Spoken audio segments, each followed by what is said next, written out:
ya? Kali ini kita harus menggunakannya dengan terencana. Kau benar. Tidak boleh beli kokoro bukun ya. Iya, aku tahu. Kalian ini, Nah, apa yang harus kita lakukan sekarang? terserah kau saja. Hah? Apa? Terlebih dahulu, kita harus membeli katalog Southerpix. Southerpix adalah balai lelang yang paling bergengsi di Yorkshire. Kalian tahu, untuk membeli katalog berikut, kartu masuknya saja butuh 12 juta jenny. Meskipun pelelangan diadakan selama 5 hari dari tanggal 6 sampai 10, tetapi kalau tidak melihat katalog, kita tidak tahu apa yang dilelang. Oh, begitu. Dasar bodoh. Mestinya kalian sudah mencari tahu tentang ini. Selamat datang. Kami mau beli katalog. Baiklah. Silakan ke sebelah sini. Mau dengan pembayaran apa? Dengan transfer bank. Anak ini?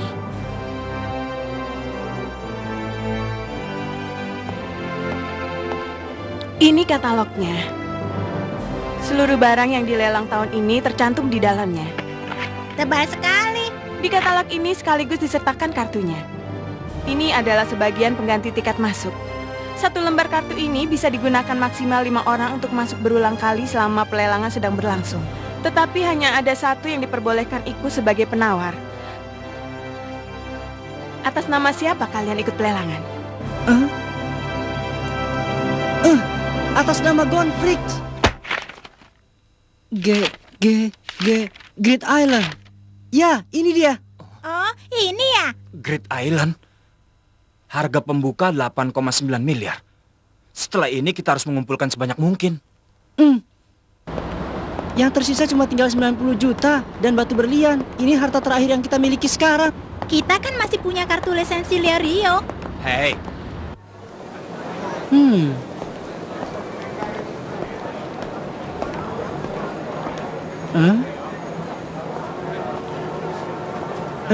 kau kenapa, Gon?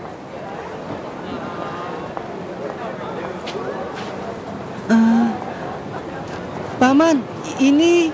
Kalau menginginkannya, silakan tulis dengan harga berapa kamu mau. Ternyata pendatang baru ya. Tempat ini disebut dengan pasar lelang label harga. Benda dilelang dengan cara menuliskan harga penawaran di label harga benda yang diinginkan. Kalau kau ingin, tulis penawaranmu. Kalau tak ada yang menawar lebih tinggi, akan kujual padamu. Iya. Pisau itu, Rio, kau jago menawar barang kan? Dapatkan pisau itu secepatnya. Tidak salah lagi, ini asli. Kilua, apa itu sebenarnya? Pisau Ben. Ini asli buatan pembunuh berantai Benny Doron sekitar 100 tahun yang lalu. Ini adalah benda berharga tersembunyi incaran para kolektor. Bukannya itu paling-paling harganya 300 jenny? Paling tidak harganya mencapai sekitar 5 juta Ya yen. benar. Kau tidak tahu? Lalu kenapa bisa tertarik? Ketika melihatnya sekilas, aku merasa sedikit aneh. Jadi aku menggunakan Gio untuk mengamatinya. Lalu terlihat ada aura yang memancar, biarpun sangat kecil. Gio? Salah satu jenis Nen. Singkatnya, itu adalah melihat benda dengan sangat cermat. Benar juga, ada juga cara seperti ini. Apa? Cara mendapatkan uang dengan mudah. Pak Wing pernah bilang kan, dalam berbagai bidang pekerjaan ada banyak orang berbakat yang tanpa sadar menggunakan nennya. Kalau kita menemukan benda dengan aura yang terpancar seperti pisau ini, besar kemungkinan itu adalah benda buatan orang yang sangat jenius. Benar juga, biarpun tidak punya kemampuan menilai barang, kita bisa menemukan benda terabaikan yang bernilai tinggi. Kalau dijual di lelang yang lebih bergengsi, harganya bisa jauh lebih tinggi. Kita beri nama operasi mengeruk uang dengan nen. Iya, rasanya tidak diperlukan 3 orang untuk mencari. Baiklah, aku akan tinggal di hotel saja untuk memantau informasi yang masuk ke situs kita. Kita segera pergi mencari harta terpendam yang lain. Baiklah, operasi dimulai. Ya. Aku juga harus segera melakukan apa yang namanya Gio itu. Gio melihat dengan sangat cermat ya. Ada. Bagus, ini dia. Diamati seperti apapun, tetap saja cuma terlihat seperti guci aneh. Tapi ada aura yang memancar. Hah? Sudah ada penawar yang lain. Kilua bilang aku harus menawar 2,5 kali lipat. Berarti 1.750 ya? Iya. Dari 4 benda yang memancarkan aura, kita dapat 3 ya. Tapi Lumayan. ada satu guci berbentuk aneh yang dibeli orang lain bernama Zepail. Oh, orang itu ya? Itu kan orang yang menawar dengan harga 4 kali lipat dibanding penawaran kita. Gara-gara dia, kita jadi harus menghabiskan banyak uang. Sekarang aku ingin menyelidiki dengan harga berapa benda-benda ini bisa dijual. Semua benda ini sangat berharga. Misalnya yang ini, tercantum tanda tangan dari pelukis yang terkenal. Dengan begitu harganya bisa mencapai 150.000. Yang ini juga benda yang luar biasa. Kondisinya masih bagus. Ditambah lagi kotak dan bonekanya masih utuh dan tidak lecet sedikit pun. Harganya bisa mencapai 300.000. Tapi yang ini tidaklah begitu berharga. Padahal ada aura yang memancar biarpun cuma sedikit. Yang jelas, umur kotak dan patungnya sangat berbeda. Lalu pahatan patungnya sangat kasar. Paling mahal hanya bisa laku 1.500 zen saja. Tapi itu adalah harga sebuah patung. Sebenarnya yang bernilai tinggi adalah bahan kayunya sendiri. Aku tahu orang yang bersedia membeli kayu seperti ini dengan harga sampai 100.000. Benarkah? Ya, karena itu aku mau membuat penawaran. Seandainya kalian bersedia menjual kedua benda ini dengan harga 420.000, aku akan membeli kayu ini dengan harga 80.000. Bagaimana? Tak akan ada tempat lain bersedia membeli dengan harga setinggi ini. Kami pikir-pikir dulu. Pertimbangkanlah baik-baik. Selama kalian sedang berpikir, boleh aku memeriksa usia kayu ini? Iya. Jadi bagaimana? Tunggu! Letakkan kayu patung itu di situ. Bocah, jangan sampai kalian tertipu. Meskipun harga yang diberikan untuk lukisan dan boneka antik itu memang pantas, tapi harga patung kayu itu tidak benar. Kenapa tiba-tiba bicara seperti itu? Aku sama sekali tidak berbohong. Benar? Nilai kayu itu bukanlah 80.000. Yang kamu inginkan sebenarnya adalah benda yang ada di dalam patung kayu itu. Di dalam? Ya, benda itu bernama berangkas kayu. Sejenis peti untuk menyembunyikan benda berharga. Ada bekas sambungan yang tak akan bisa dilihat oleh orang awam yang menunjukkan bahwa ini tidak pernah dibuka dalam waktu yang lama. Kalau itu memang asli, maka di dalam pasti tersimpan banyak harta. Kau berpura-pura ingin memeriksa umur patung kayu itu, padahal sebenarnya ingin mengambil isi di dalamnya, kan? Aku... Paman ini siapa? Zepail? Ya, Gara-gara kamu, kami jadi harus membayar dengan harga yang sangat mahal. Kenapa kami harus memberi uang padamu sebanyak 2 kali lipat harga beli berangkas kayu? jangan marah begitu. Itu kan biaya advisku. Wajar saja, itu biasa. Tidak apa-apa, Kilua. Lagi pula, kita telah tertolong berkat Pak Zepail ini. Kau ini terlalu baik hati. Kita harus mengumpulkan uang sebanyak mungkin biar 1 jenny pun sangat berharga. Kalau memang mau memberi dia imbalan, cukup bayari saja biaya makannya di sini. Boleh juga. Sebagai Sebagai gantinya, beritahu aku satu hal. Bagaimana caranya kalian menseleksi 3 benda berharga itu? Menseleksi? apa itu?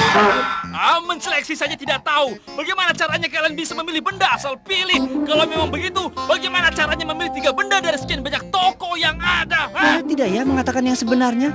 Sepertinya tidak apa. Begitu rupanya. Sekarang aku bisa mengerti kenapa kalian tidak tahu isi patung kayu tadi. Kenapa kalian tidak menaruh minat pada benda berharga yang lain? Masih ada yang lainnya?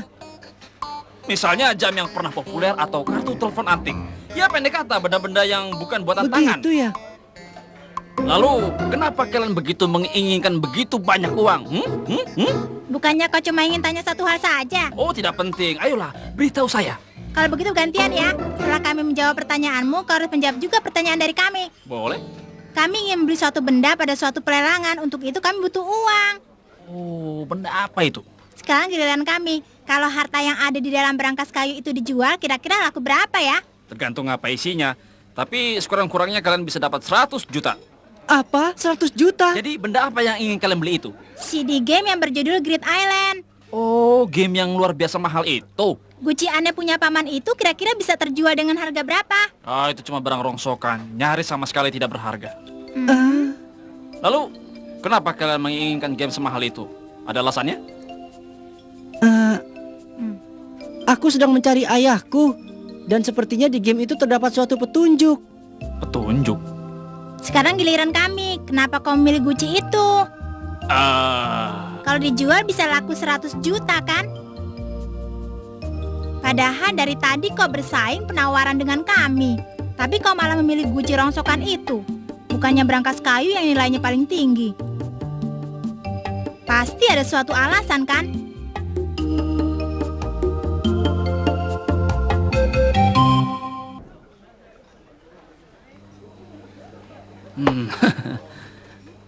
Sebenarnya guci itu adalah buatanku. Hah? Meskipun begitu bukanlah desain asliku, tapi duplikat. Dengan kata lain aku cuma meniru. Ya, dulu aku sangat miskin. Aku membuatnya untuk mendapatkan biaya makan. Setelah menjadi seorang penilai barang, aku jadi mendapatkan cukup uang dan berhenti membuat tiruan karya seni. Guci itu adalah salah satu karya awalku. Ya, biarpun terlihat sebagai benda buruk buatan amatir, tapi saat datang ke pasar lelang, terkadang aku menemukan lagi hasil karyaku. Lalu ku beli kembali. Kalau begitu, seandainya itu benda asli, berapa harganya? Sekarang giliranku. Apa pekerjaan ayahmu itu? Kasih tahu aku. Dia hunter profesional.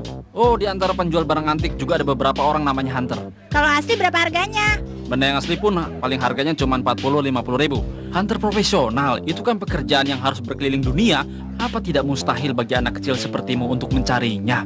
Tenang saja. Habis aku ini juga kan hunter profesional. Nah, sekarang giliranmu.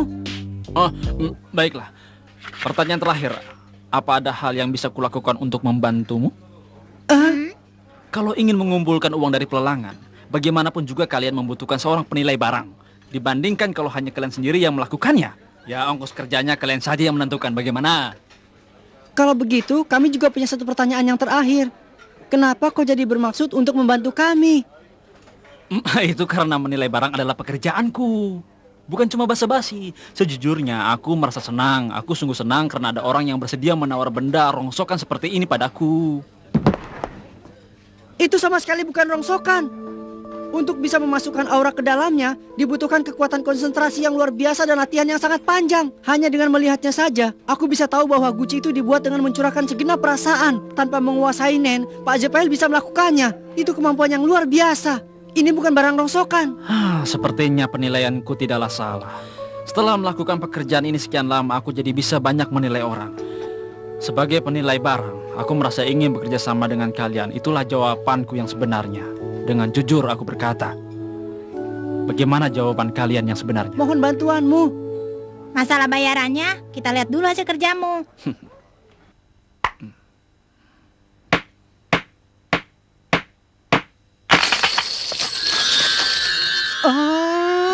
Auranya.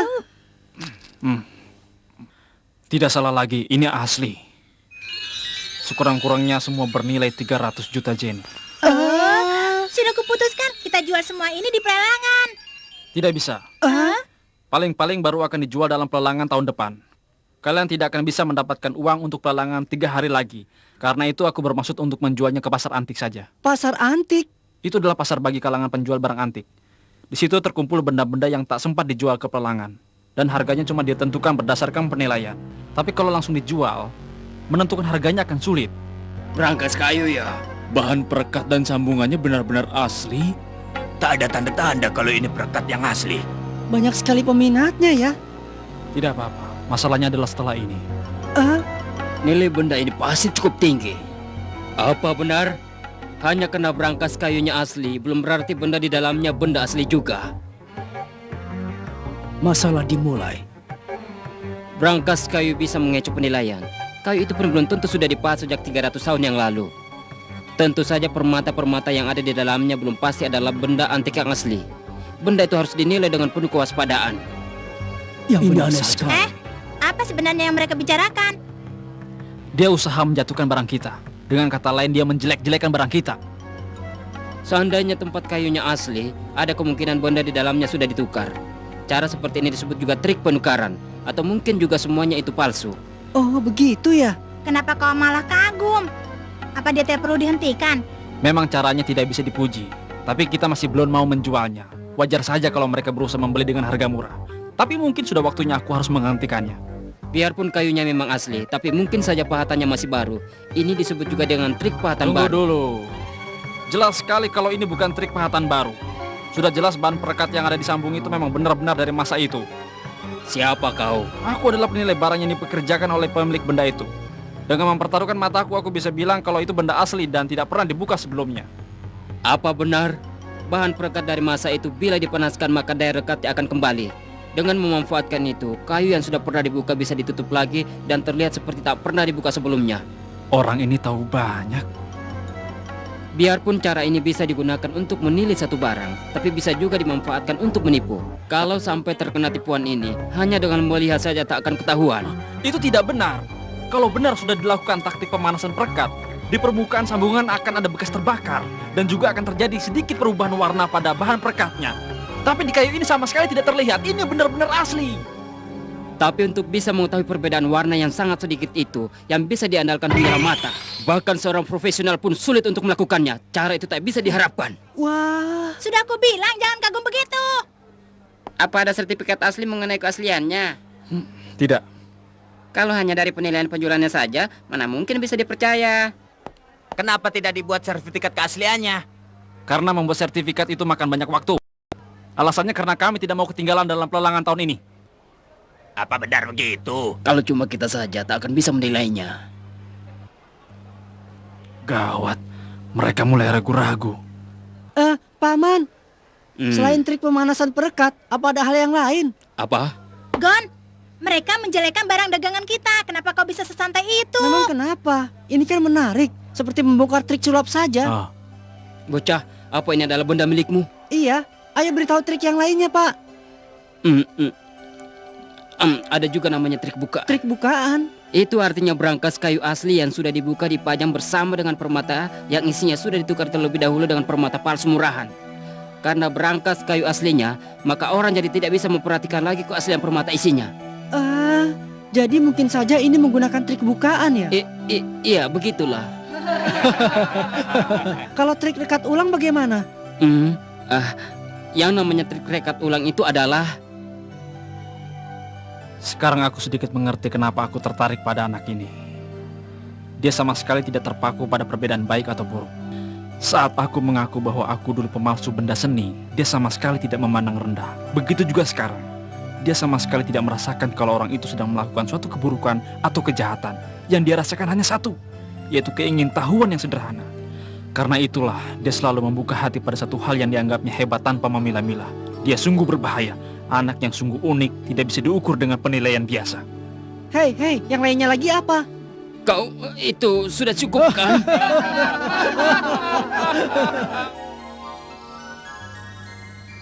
Bagaimana? Apa kelihatan bisa laku? Kita tidak akan tahu sebelum penjualan dimulai. Tapi banyak juga orang yang memberi tanggapan yang bagus. Asalkan mereka ikut dalam penawaran besok, kurasa kita bisa mendapatkan harga yang tinggi. Jadi aku banyak belajar. Kau ini... Kau bersenang-senang dan melupakan tujuan awal kan? Trik pemanasan perekat dan bukaan ya. Sebenarnya masih ada satu lagi trik yang bagus. Benarkah? Bahkan para penilai barang yang biasanya mengenali trik sekecil apapun, banyak yang tertipu karenanya. Menurut kalian trik seperti apa itu? Apa itu terus dalam keadaan tertutup? Ya, para penilai barang yang tertipu semua membeli karena yakin bahwa itu bukanlah trik pemanasan perekat dan tidak pernah terbuka satu kali pun. Sesuai dengan yang mereka yakini, memang tak ada trik pemanasan perekat di dalamnya. Itu berarti bendanya tidak pernah dibuka satu kali pun. Aku tahu. Pasti sejak awal isinya adalah benda palsu. Tidak. Aku tahu. Benda berharganya dikeluarkan dari tempat yang lain. Tepat sekali. Dibuka lubang yang baru di tempat yang bukan sambungan. Lalu hartanya dikeluarkan dan diganti dengan barang yang palsu. Dan lubangnya ditutup kembali. Trik ini disebut dengan trik congkel samping. Meskipun trik ini sangat sederhana, tapi banyak penilai barang ahli yang terperdaya karenanya. Pengalaman selama puluhan tahun berbalik menjadi menjerumuskan. Penilaian mereka jadi kacau karena praduga bahwa bila tidak ada perubahan warna pada bahan perekat, itu berarti benda di dalamnya adalah asli. Di dalam kepala para penilai barang selalu dicamkan bahwa kita tidak pernah tahu akan ditipu dengan trik seperti apa. Karena itu, barang yang sempurna pun jadi malah dianggap mencurigakan dan kekurangan sekecil apapun akan bisa mengundang keraguan seperti tadi. Psikologis manusia itu benar-benar menarik. Benar-benar dunia yang luar biasa. Halo, Gon ya? Sudah kutemukan laba-labanya. Sudah datang kiriman gambar. Targetnya 2 orang. Pasangan laki-laki dan perempuan. Hei, kalian! Bagaimana dengan pelelangannya? Aku serangan padamu. Pokoknya jual dengan harga yang tinggi ya. Oh. Baiklah, serahkan saja padaku. Anak-anak yang sangat menarik. Kalau berteman dengan mereka, rasanya aku akan menjumpai suatu hal yang luar biasa.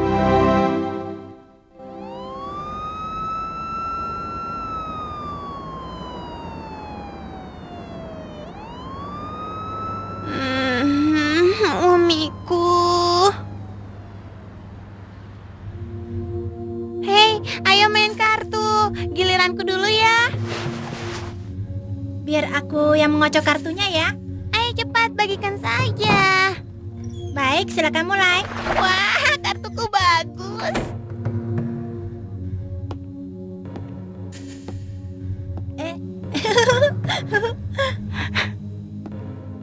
Ayo cepat. Ayo cepat. Sekarang giliranmu. Wah, aku pemenangnya. Ah?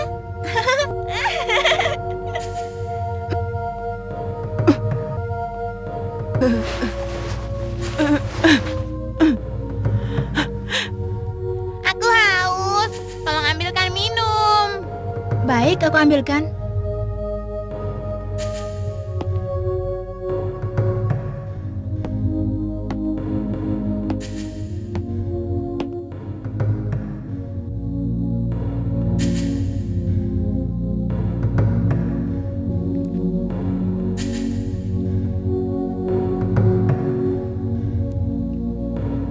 Matahari di langit, tumbuhan di bumi. Tubuhku terlahir dari air, jiwaku terlahir dari langit. Ku bermandikan kedua tangan dan kakiku dengan cahaya matahari dan cahaya bulan. Ku basahi tubuhku dengan karunia dedaunan hijau. Ku serahkan tubuhku pada angin yang berhembus daratan ini. Ku ucapkan terima kasih pada leluhur atas keajaiban yang ada di saat ini. Semoga jiwaku selalu teguh setiap saat, saling berbagi kegembiraan, kesedihan dengan teman. Semoga suku Kuruta tetap abadi dan terpuji. Lalu bersama dengan bola mata merah dan jiwa ini menjadi satu dengan darah, Kuruta bersama dengan seluruh dosa yang kulakukan. Biarkanlah permohonanku ini terukir dalam keabadian.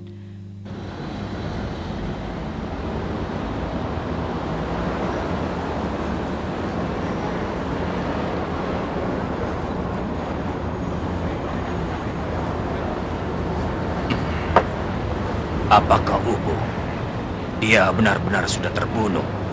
Bisa jadi. Bukankah kita datang ke sini untuk memastikan hal itu? Ubu bukanlah sekedar orang bodoh berkekuatan besar. Aku juga tahu tentang itu. Biarpun musuhnya sulit untuk dihadapi, Ubu memiliki pengalaman dan otak untuk melawannya. Aku tahu itu. Halo, Ini aku yang mencari informasi di situs itu. lama sekali. Di mana kau sekarang? Dekat sekali. Aku bisa melihat kalian dengan jelas. Pasangan yang ada di meja sebelahmu sepertinya tidak salah lagi. Imbalan yang kujanjikan sudah ditransfer. Wah, sudah masuk. Tidak salah lagi. Ayo kita pergi, cepat. Tapi Ubo tidak akan kembali juga. Apakah selama ini dia pernah terlambat datang pada waktu pertemuan? Tak pernah. Tapi dia sudah kubilang, sebelum berhasil membuat perhitungan dengan pemakai rantai itu, dia takkan kembali. Makanya aku tadi kan cuma bilang bisa jadi. Aku tidak bilang dia sudah pasti terbunuh. Firasat apa? Ya, firasat. Cuy, firasatmu biasanya selalu tepat.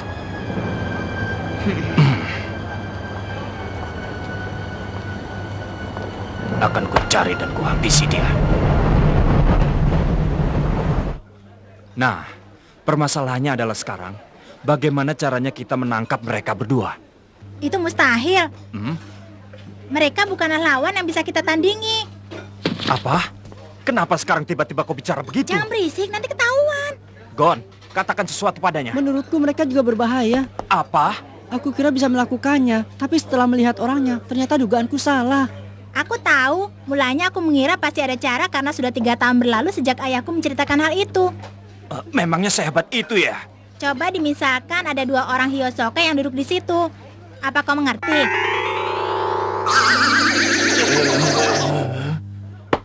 Aku jadi merinding. Ternyata mereka memang bukan lawan kita. Lalu, kau pikir kenapa laba-laba seperti mereka sampai berkeliaran di tempat seperti ini? Bagaimana kau ini? Mereka sedang berkencan. Benarkah? Tidak, Biarpun terlihat seperti sedang bersantai-santai, tapi sebenarnya mereka menyadari keberadaan pasangan yang ada di belakangnya tadi. Dengan diam-diam mereka mengamati keadaan sekitar dan gerakan orang-orang di sekelilingnya. Kalau terlalu mendekat, mereka pasti juga akan menyadari keberadaan kita. Karena itu jangan terlalu lama memandangi mereka. Tadinya aku mengira mereka akan sangat hati-hati karena sedang diburu oleh mafia. Tadi sangka mereka malah datang ke tempat umum seperti ini. Ini perangkap. Mereka sama sekali tidak terlihat seperti orang yang sedang diburu. Untuk sesaat aku jadi lupa kalau mereka adalah laba-laba. Mereka menunggu untuk ditemukan, menunggu mangsa mereka terjebak di dalam jaringnya. Kita sedang diamati. Aku juga sudah menyadarinya. Aku juga tidak tahu, tapi yang jelas kita lagi diawasi. Apa sih bocah rantai itu? Entahlah, kita lakukan saja sesuka kita, sesuai dengan perintah pimpinan. Tapi aku merasa sepertinya pimpinan menginginkan kemampuan bocah itu. Menji, pimpinan hanya mengatakan agar secara berpasangan kita mencari bocah rantai itu. Kalau tidak, kita semua bisa mati. Mati atau hidup tidak jadi masalah kan? Benar, aku tak keberatan kalau kau menjalankan perintah itu. Tapi jangan memaksaku. Aku hanya sekedar bicara saja. Justru aku sendiri yang dengan seenaknya memaksakan kehendakmu.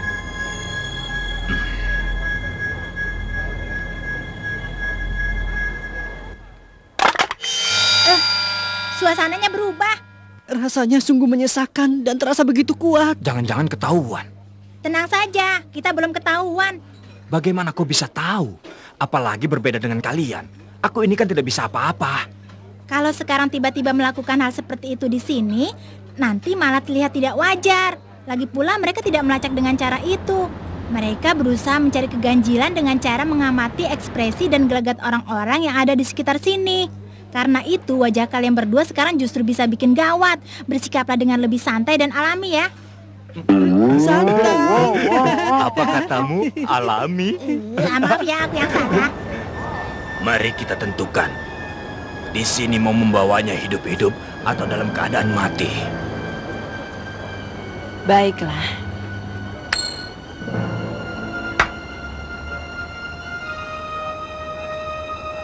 Depan. Belakang.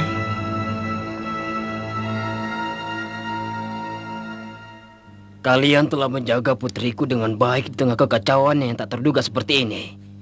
Terima kasih banyak. Lalu untuk selanjutnya, untuk memutuskan aku memulangkan putriku ke rumah. Kau tidak keberatan kan, Neon? Habis, mau bagaimana lagi? Kalau pelelangannya dibatalkan, ada di sini pun tidak ada gunanya. Padahal aku ingin ikut lelang. Tahun depan ada pelelangan lagi. Jangan putus asa. Lagi pula, pasti Papa akan merebut benda yang kau inginkan itu dari perampok. Benarkah? Memangnya Papa pernah mengingkari janji dengan Neon? Padahal menepati janjinya yang lebih jarang. Papa tak bisa menyangka. Nama kalian Senritsu dan Baso ya. Harap segera kalian bawa putriku dan pelayannya ke kediaman. Memang tak bisa dibilang kalau kalian dalam keadaan aman sepenuhnya. Karena kalian sudah pernah bertatap muka dengan pria besar itu saat dia tertangkap. Tapi keadaan kalian masih lebih baik dibandingkan orang-orang lain. Untuk berjaga-jaga sebaiknya kalian menyamar. Asalkan tidak mencurigakan. Ya, sedihnya.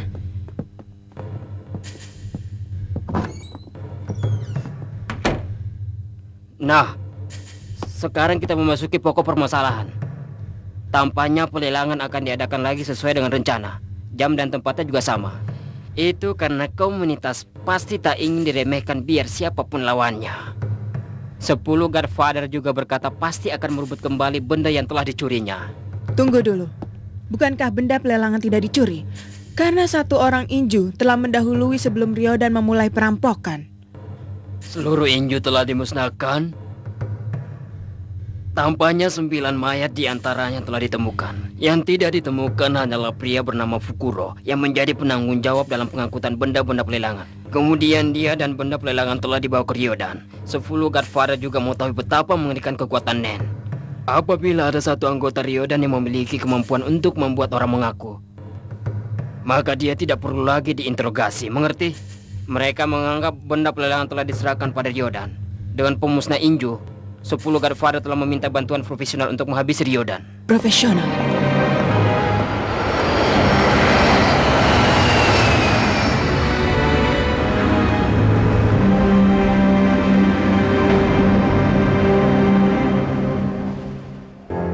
Bagi kami para mafia, membunuh hanyalah salah satu cara mengintimidasi dan bukan spesialisasi kami. Bila lawannya seperti Ryodan, menyerahkan pada ahlinya akan jauh lebih cepat. 10 Godfather telah membentuk sebuah tim yang terdiri dari para pembunuh kelas 1. Dengan begini mereka akan menghancurkan Ryodan tanpa perlu berbuat apa-apa. Tapi ini pun merupakan salah satu kesempatan untuk menjual nama pada komunitas. Kita tak bisa membiarkan para pembunuh itu saja mendapatkan pujian. Karena itu Kurapika, aku minta kau bergabung dengan tim para pembunuh itu.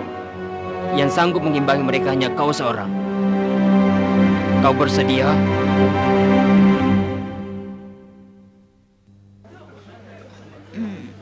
Mereka bergerak. Bagaimana? Akan kuulang ya. Mereka bukanlah lawan yang bisa kita kalahkan. Kita akan mencari jalan. Lagi pula kita harus melakukannya. Kita cuma bisa terus maju ke depan. Baiklah. Sekarang dengar baik-baik ya kata-kataku. Yang akan menguntit adalah aku dan Gon. Karena mulai sekarang wajah kita tidak boleh sampai terlihat oleh mereka. Kita gunakan jetsu. Hebat sekali. Padahal mereka ada di sini. Tapi hawa keberadaannya semakin menghilang. Gon, kita buat 2 perjanjian. Kalau sampai wajah kita terlihat oleh mereka, penguntitan dihentikan dan kita segera menjauh dari tempat itu. Begitu juga kalau aku merasa penguntitan sudah tidak mungkin dilakukan lagi. Mengerti? Aba-aba diberikan melalui HP. Karena itu kalau menelpon biasa baru diangkat setelah 2 kali deringan. Jangan lupa nyalakan nada getarnya. Seandainya mereka berpencar, kita ikuti yang perempuan. Rio, kau hubungi Jipel dan tangani masalah pelelangan. Apa boleh buat? Kali ini aku berperan di belakang layar saja. Kalian semua jangan memaksakan diri. Karena ini bermasalah dengan nyawa. Kau ini tidak punya pengalaman dalam penguntitan, kan? Aku punya. Saat ujian Hunter aku menguntit Hiyosoka. Yang benar. Iya, sekitar 1 hari aku terus mengikutinya. Oh, kalian hebat juga. Hiyosoka juga memujiku. Dia bilang aku seperti binatang liar. Gon, kau ini memang anak alam. Anak alam. Aduh, kenapa aku dipukul, Killua? Tidak, cuma angin saja. Begini ya, yang penting kau harus hati-hati agar tidak sampai tertangkap pandangan lawan. Bagaimana? Mengerti tidak? Nah, ayo Gon. Aku percaya. Kalian kutunggu. Gon, Killua.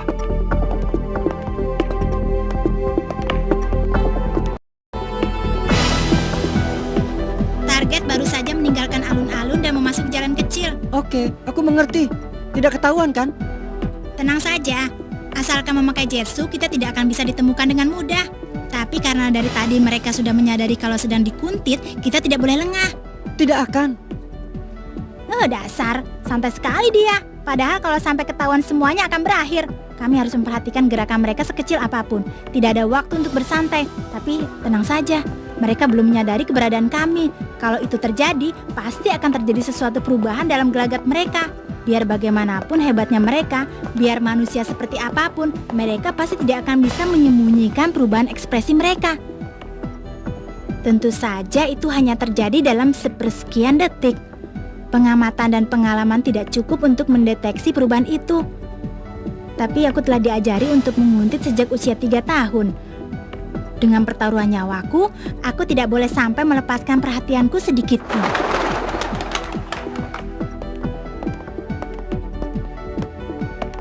Kita diikuti ya. Sepertinya, tapi cuma itu yang bisa kukatakan. Orang yang hebat, jetsunya sempurna sehingga tak bisa dilacak. Penggunaan yang cukup hebat.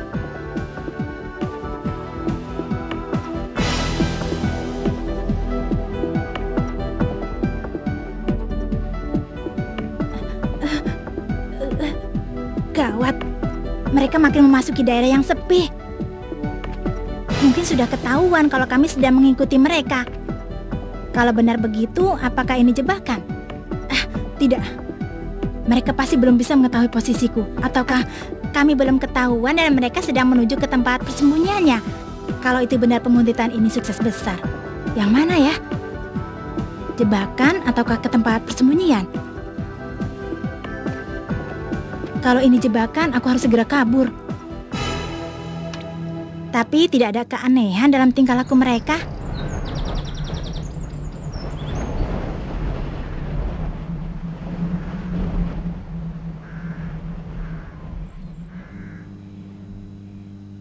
Dia tidak menanggapi pancingan kita. Mungkin bukan pemakai rantai. Kenapa? Yang mengikuti kita adalah beberapa orang. Sementara si pemakai rantai itu banyak bergerak seorang diri. Bagaimana kau tahu? Dia adalah salah satu anak buah dari keluarga Nordstrat.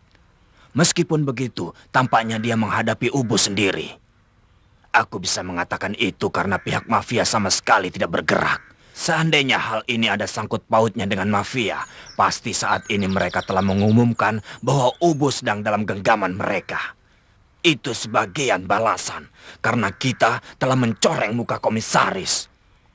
Tetapi karena hal itu terjadi, mungkin itu artinya pemakai rantai itu mengalahkan Ubus seorang diri. Bahkan dia tidak melapor pada komisaris. Sepertinya kau terlalu banyak memakai kata mungkin. Cerewet.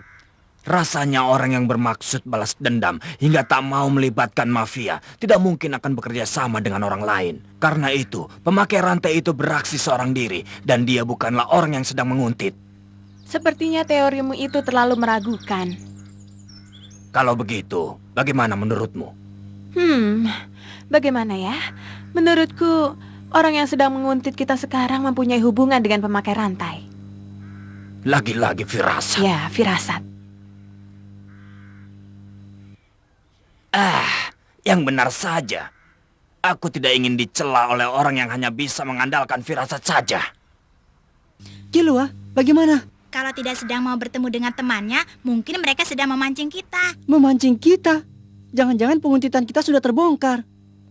Kemungkinan 50-50. Yang jelas, posisi kita belum ketahuan. Kalau benar ini adalah pancingan, berarti mereka tidak tahu kita ada di mana dan menunggu sampai kita menampakkan diri. Jadi bagaimana? Ada juga kemungkinan mereka akan bertemu teman yang lain.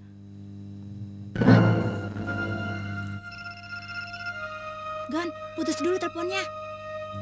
Begitu kau merasakan ada keanehan pada wajah atau gerakan mereka, kaburlah secepatnya.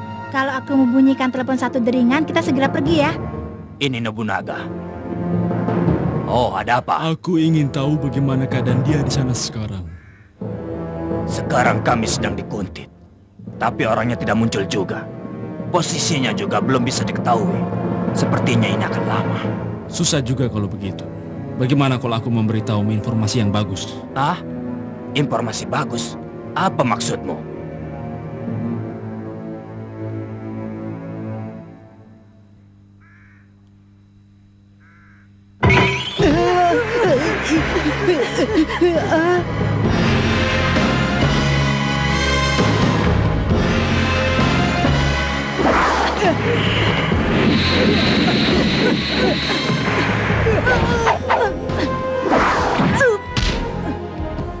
Dengan mudah dia menghentikanku.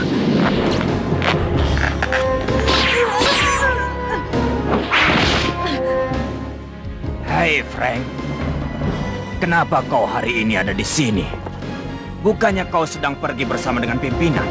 Ini kan lantai 4. Untuk mengelabui lawan, kelabui dulu teman. Pimpinan telah memerintahkan kepada kami untuk mengikuti kalian. Lagi-lagi aku diperdaya oleh pimpinan.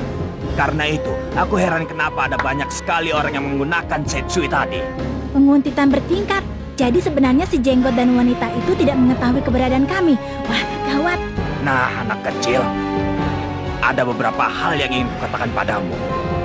Sepertinya